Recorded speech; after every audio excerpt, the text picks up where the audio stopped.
என்னோட ப்ராடக்ட்டை பிளைண்டா நம்பாதீங்க. ஒரு முறை நீங்களும் யோசிச்சு பாருங்க. இந்த ப்ராடக்ட்ல என்னென்ன இன்கிரீடியன்ஸ் இருக்கு, இது நிஜமாவே ஹேர் ஃபால் கண்ட்ரோல் பண்ணுமா, ஹேர் க்ரோத்க்கு யூஸ் ஆகுமா அப்படின்னு யோசிங்க. அப்போ உங்களுக்கே ஒரு கிளாரிட்டி வரும், இது யூஸ் பண்ணலாமா வேணாமா அப்படின்னு. என்னோட ப்ராடக்ட்ல மெயினான இன்கிரீடியன்ட் ரோஸ்மெரி, புருங்கராஜ், ஃபிளாக்ஸ் சீட்ஸ், வெந்தயம், இந்த மாதிரி 7 இன்கிரீடியன்ஸ் ஹேர் க்ரோத்துக்கு தேவையான இன்கிரீடியன்ஸ் எல்லாமே சேர்த்து இந்த மாதிரி பாக்கெட்ஸா கொடுப்பேன். இது ஓபன் பண்ணி நீங்க பாயில் பண்ணி யூஸ் பண்ணிக்கணும், அவ்வளவுதான். இதுக்கு ஏஜ் லிமிட் எல்லாம் கிடையாது.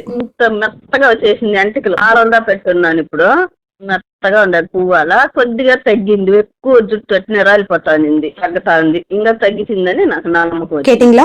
இவங்க வயசு வந்து 45 பிளஸ் இருக்கு. ஹேர் ஃபால் ரொம்ப ஜாஸ்தியா இருக்கு அப்படின்னு சொன்னாங்க. ஒரு முறை ட்ரை பண்ணி பாருங்க அப்படின்னு தான் சொன்னேன். 2 வீக்ஸ் யூஸ் பண்ண பிறகு எனக்கு வாய்ஸ் மெசேஜ் அனுப்புனாங்க. சோ ஹேர் ஃபால் இருக்கிற எல்லாருமே இது யூஸ் பண்ணலாம். இந்த வாட்டர் யூஸ் பண்ண பிறகு ஹேர் நல்லா ட்ரை பண்ணிக்கணும், அவ்வளவுதான். ஒரு வாரத்துலவே டிஃபரன்ஸ் தெரியுது அப்படின்னு நிறைய பேர் சொல்றாங்க. உண்மைதான். அதுக்காக ஹேர் ஃபால் ஃபுல்லா கண்ட்ரோல் ஆயிடும் அப்படின்னு சொல்ல மாட்டேன். ப்ராடக்ட் யூஸ் பண்றதுக்கு முன்னாடி நம்ம ஹேர் எப்படி இருந்துச்சு, அதுக்கப்புறம் எப்படி இருக்கு அப்படின்னு டிஃபரன்ஸ் தெரிய வரும். சோ உங்களுக்கும் ஹேர் ஃபால் ஜாஸ்தியா இருந்துச்சுன்னா ஒரு முறை ட்ரை பண்ணி பாருங்க, உங்களுக்கே டிஃபரன்ஸ் தெரிய வரும். ஆனா ரொம்ப இம்பார்ட்டன்ட், கன்சிஸ்டன்சியை யூஸ் பண்றோமா இல்லையா அப்படின்னு செக் பண்ணிக்கிட்டே இருக்கணும். சோ உங்களுக்கு இந்த ஹேர் கேர் கிட் தேவைப்படுதுன்னா கமெண்ட் பண்ணுங்க. பாய்.